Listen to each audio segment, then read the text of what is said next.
Yo, so imagine you've quit your job, you no longer have an employer, and now you're at home because you want to work from home. Well, you want to be like this online coach, right? And now you're like, damn, this is a weird life. Like, you're so used to structure. Now you have to create your own days, you have to create your structure. And because you're not used to it, it takes some time getting, used to. And currently what I'm experiencing right now. So a lot of the time I'm just like, I feel a bit lost. I was watching a video yesterday and it states that when you feel lost, you're actually moving somewhere. Because if you think about it, prior to you feeling lost, you were probably doing the same thing, you're familiar with the route, but the fact that you're lost, you've put yourself in a position where it's like, okay, there's this path, there's that path. You've placed yourself in a vulnerable position, of course, but you've now opened you just opened so many avenues to go down, and in the midst of understanding where I'm going, I realized a few things are important for this current phase. When you're generally lost, you can do a few things.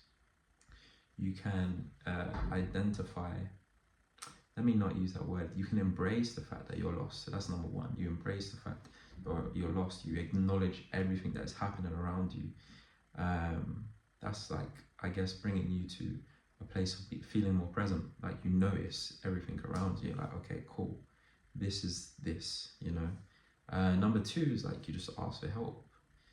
I think it's common in some of our lives that we feel like we're alone. The truth is, there's so many people walking this planet who don't have it figured out. There's that person you just walk past who's probably on the same path as you, or they probably admire you more because you're doing a video like this, or do you know what I'm saying? So that's number two. You ask for help, you speak to people. Number three, I'm just gonna kind of make this up. Number three is you,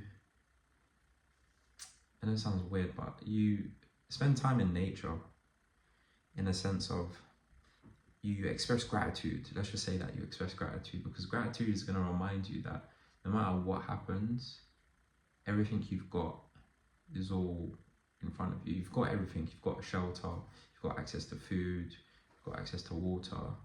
And as much as we've taken the leap of faith to quit our job in pursuit of something we want to do, in hopes it gives us the time, freedom, and additional sources, passive sources of income, we have to realize that these things do take time. And with gratitude, we're molding a new version of ourselves.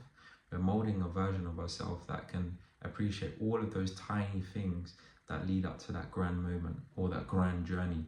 Because you don't want to be on that grand journey and you're just not grateful for things, you're just, you feel even more low. Like, you've got all these material things. You might be at a stage where, cool, financially you're now rinsing it, you're bringing in money, but it's like you still feel whole, you still feel empty, you still feel like something is missing. And I feel like gratitude plays a big part in shaping your perception of the world, as well as how you see yourself. And that actually leads me on to my fourth point: self-love. Self-love. Show yourself some compassion, because it's very easy. Not everyone's a perfectionist, not everyone wants to do things perfectly. Some people are more able to just get things done without questioning it. But some of us are a bit like hard on ourselves, and we want things now. We want to be better now.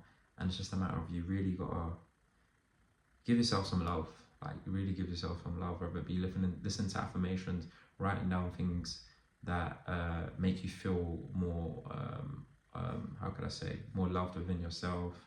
Things that make you feel good. Let's just say that. Things that make you feel good. What makes you feel good? What can you devote time to every single day? It's going to make you feel good. It's going to be different for every single person. It might be going to the gym. It might be journaling. And all of these things can kind of relate to gratitude as well. So those are the four things, if I can remember. So number one is you embrace and acknowledge what's actually happening around you. You practice being present. Yeah. Number two is you ask for help, you speak to people. You are not alone. People have experienced what you're experiencing. People are experiencing what you're experiencing, and people are going to experience what you're experiencing. Number three is gratitude. Express gratitude, man. Give thanks for the bird that just flew by. Give thanks for the trees, just nature, everything that you have in front of you. Look at what you've got. You've got everything you need. And for the fourth one, show yourself some compassion and love. Peace. That's it. That was kind of cool. I like this video.